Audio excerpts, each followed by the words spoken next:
آپ کسی بہت بڑے عہدے والے انسان کے سامنے کھڑے ہوں، مطلب کوئی ڈی سی یا کوئی بہت بڑا ایس ایچ او آپ کے سامنے آ جائے، تو آپ اپنی کیفیت جو ہے نا بالکل بدل لیتے ہیں. اپنی باڈی کی کیفیت، آپ کے جسم کی کیفیت، دل کی کیفیت ساری بدل جاتی ہے. اس کی دہشت جو ہے نا وہ آپ کے دل میں ظاہر ہو رہی ہوتی ہے. تو میں ٹیچر ہوں، تو یہ ٹیچنگ ڈپارٹمنٹ میں نے اکثر دیکھا کہ کوئی بڑا وزٹ کرنے والا آئے تو ساری ٹیچر جو ہے نا ایسے الرٹ ہو رہی ہوتی ہیں اور ان کی جسمانی اور دلی کیفیت بتا رہی ہوتی ہے کہ کوئی بہت بڑا آ رہا ہے. تو وہ جو بادشاہوں کا بادشاہ ہے، اتنا بڑا رب ہے جس سے آپ مانگنے کے لیے جا رہے ہیں، تو اس سے مانگتے ہوئے دل کی کیفیت بنانی ہوتی ہے کہ ہمارے دل میں خوف بھی ہو اور امید بھی ہو. خوف اس چیز کا کہ میں تو اتنا گناہ گار ہوں، پتہ نہیں دربار الہی میں میری قبولیت بھی ہوگی یا نہیں، اور امید اس چیز کی کہ وہ تو اتنا غفور الرحیم ہے، وہ تو بڑے بڑوں کو بخش دیتا ہے، تو پھر مجھے بھی ضرور بخشے گا. تو یہ دونوں جذبے جو ہے نا یہ آپ کے دل میں ہونے چاہیے، اور ساتھ میں جسمانی کیفیت بھی آپ کی ایسی ہونی چاہیے کہ میں اتنے بڑے بادشاہ سے مانگ رہا ہوں.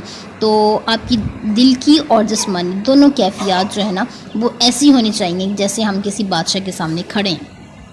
اور دوسری بات یہ دیکھیں کہ دنیا میں ایک مدر ہے، وہ اس کے مطلب بچے ہیں کافی زیادہ اسے تنگ کریں، کوئی کہہ رہا ہے ماں مجھے ٹوائے دے دے، کوئی کہہ رہا ہے مجھے روٹی دے دے، کوئی کہہ رہا ہے مجھے پانی دے دے، تو وہ تنگ آ جاتی ہے. حالانکہ وہ مدر ہے، اتنا پیار کرنے والی اپنے بچوں سے، تنگ آ جاتی ہے، کہتی ایک ایک کر کے آؤ نا بیٹا، مطلب اتنے سارے تم لوگ سارے اکٹھے آئی جا رہے ہو، تو میں کس کس کی سنوں.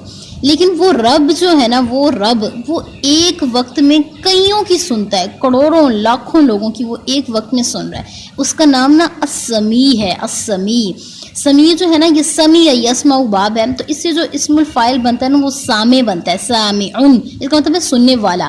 لیکن یہ جو سمیع ہے نا یہ مبالغے کا صیغہ ہے، علی وزن فاعل، یعنی اسم الفاعل ہے یہ بھی لیکن ہے مبالغے کا صیغہ، یعنی ایسا سننے والا جو سرگوشیاں بھی سن لیتا ہے، اور ایسا سننے والا جو ابھی آپ کے دل میں بات ہوتی ہے تو وہ اس کو سن لیتا ہے، اور ایسا سننے والا جو ایک وقت میں کئیوں کی سنتا ہے، یعنی ایک وقت میں اتنے لوگ اس سے مانگ رہے تو وہ سب کی سنتا ہے. تو یہ ہے السمیع، یعنی سب کو ایک وقت میں سننے والا.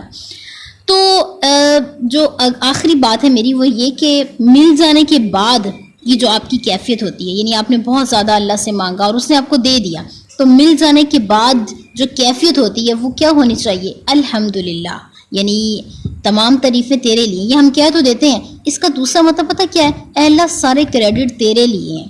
ہم کیا کرتے ہیں؟ ہم کہتے ہیں اللہ نے تو بڑا کرم کیا لیکن میری بھی بڑی محنت ہے، میں 30 سال سے لگا ہوا ہوں اس کام میں نے یہ کیا، میں نے یہ کیا. بھئی تم اگر اللہ کی مرضی نہ ہوتی تو تم اپنی جگہ سے ہل بھی سکتے تھے، جبکہ وہ کہتا ہے کہ کوئی پتا بھی میری مرضی کے بغیر ہل نہیں سکتا.